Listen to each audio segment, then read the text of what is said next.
పుచ్చలపల్లి సుందరయ్య తెలుసా నీకు? చెప్పరా. CPM Chandra Rajeswararao, CPI Chandra Pullareddy, CPI ML, Kondapalli Seetharamayya, people's war. Dange రేయ్, డాంగే తెలుసు, జ్యోతి బస్ తెలుసు, చారు మజుందార్ తెలుసు, మావో తెలుసు, మార్క్స్ తెలుసు. చాలా ఇంకా ఇన్ఫర్మేషన్ ఏమైనా కావాలా? ప్రపంచ చరిత్ర మొత్తం తెలుసు నీకు, కానీ ఈయన గురించి మాత్రం తెలియదు. శ్రీకాంత్, అందరికందరూ తెలియాలని ఏముందిరా? అందరికందరూ తెలియకపోయినా పర్వాలేదు, మన రీసెర్చ్ స్కాలర్స్ మీకు తెలియపడం ఏందిరా? అదేరా మా తెలంగాణ చేసుకున్న దౌర్భాగ్యం.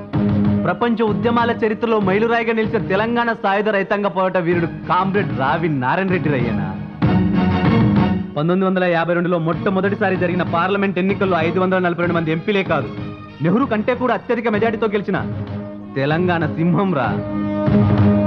ఈయన పేరు తెలవడానికి మీరు కాదురా సిగ్గుపడాల్సింది, అటువంటి చరిత్ర రాసిన చరిత్రకారులు సిగ్గుపడాలి. దానికి మేమేం చేయాలి? వెంకటేష్, నువ్వెక్కడి నుంచి వచ్చావు? గడప. గోపాల్, నువ్వెక్కడి నుంచి వచ్చావు? గుంటూరు. హరి, నువ్వెక్కడి నుంచి వచ్చావు? అనకాపల్లి. అంటే ఎక్కడెక్కడి నుంచో ఇక్కడికి వస్తారు, మా ఊర్లకు దూరంగా ఇండ్లు వేసుకుంటారు. గుంటూరు పల్లె అని, ఆ పల్లె అని, ఈ పల్లె అని మీ ఊర్లో పేరు పెట్టుకుంటారు, మా పైన మీ పెత్తనం చెలాయిస్తారు. భారతదేశంలో ఎవరెక్కడైనా జీవించే హక్కు, స్వేచ్ఛ మన రాజ్యాంగమే మనకిచ్చింది. ప్రశ్నించే హక్కు నీకెక్కడిదిరా? నేను ప్రశ్నించేది మీ హక్కుని కాదు, మీ ఆధిపత్యాన్ని, మీ అహంకారాన్ని. తెలంగాణ ప్రజలంటే మీకు చులకన, తెలంగాణ భాషను చులకన, తెలంగాణ యాసంటే చులకన. తినేది ఇక్కడ తిండి, పీల్చేది ఇక్కడ గాలి, తాగేది ఇక్కడ నీళ్ళు, పాడేది అక్కడి పాట. శ్రీకాంత్, తెలియకుండా మాట్లాడకు. మా వాళ్ళు వచ్చి మీకు వ్యవసాయం నేర్పారు, పద్ధతులు నేర్పారు, కల్చర్ నేర్పారు. ఆహా, ఇంగ్లీష్ వాడు వచ్చి మీకు నేర్పానంటాడు, మీరు వచ్చి మాకు నేర్పానంటారు. ఎవరికి ఎవరు నేర్పినరా? నేర్పినా తెలంగాణ అభివృద్ధి చెందిందా? జరగలేదా? అనేక ఇండస్ట్రీస్ పెట్టి వేలాది ఉద్యోగాలు కల్పించింది ఎవరు? కాలేజీలు కట్టించింది ఎవరు? కార్పొరేట్ హాస్పిటల్ పెట్టించింది ఎవరు? మీరేరా, మీరే. అనేక ఇండస్ట్రీస్ పెట్టారు, లక్షలాది మందికి ఉపాధి కల్పించారు, కానీ అందులో తెలంగాణ వాళ్ళకి ఎంత శాతం ఉద్యోగాలు ఇచ్చారు?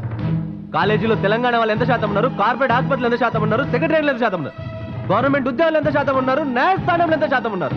75% మీరుంటే 20% మేమున్నాం. అది కూడా అటెండర్లుగా, డ్రైవర్లుగా, క్లీనర్లుగా, కింది స్థాయి ఉద్యోగాల్లో మేముంటే పై స్థాయి ఉద్యోగాల్లో మీరున్నారు. ముల్కి రూల్స్ మూలకు పడేశారు, 610 జీవోను అణగదొక్కారు. మా వాళ్ళకు ఉద్యోగాలు లేక, ఉపాధి లేక అడవుల పాలవుతున్నారు, నక్సలైట్లుగా మారుతున్నారు.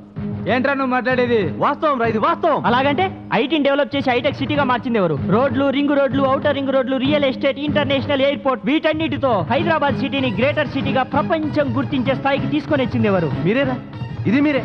కానీ నువ్వు గొప్పగా చెప్పుకుంటున్నావే ఐటీలు, హైటెక్ సిటీలు కాదు, వాటి పక్కన ఉన్న పూరి గుడిసెలు చూడు, మా తెలంగాణ పరిస్థితులు మీకే అర్థమవుతాయి. రోడ్లు, రింగ్ రోడ్లు, ఔటర్ రింగ్ రోడ్లు కాదు, వాటి పక్కన దినదిన గండంగా గడుపుతున్న కూలీలు చూడు, మా తెలంగాణ పరిస్థితులు ఏంటో మీకే అర్థమవుతాయి. రియల్ ఎస్టేట్, ఇంటర్నేషనల్ ఎయిర్పోర్ట్ అని కోట్ల కోట్లు మీరు సంపాదిస్తున్నారు, మా తెలంగాణ నోట్లో మట్టి కొడుతున్నారు.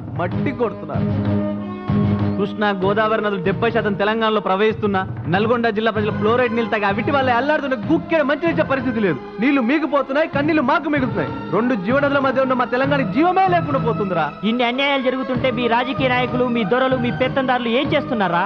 నువ్వు వెళ్ళి వాళ్ళని అడుగు. అడుగుతాం, ఎవరినైనా సరే అడుగుతాం. తెలంగాణ ద్రోహం చేసేవాడు నీవాడైనా, నావాడైనా, వాడెవ్వడైనా సరే గల్ల పట్టు అడుగుతాం. తెలంగాణ రావాలని అడుగుతాం, తెలంగాణ కావాలని అడుగుతాం. ఇది నా ఒక్కడి గొంతు కాదు, 3.5 కోట్ల మా తెలంగాణ ప్రజల గొంతు.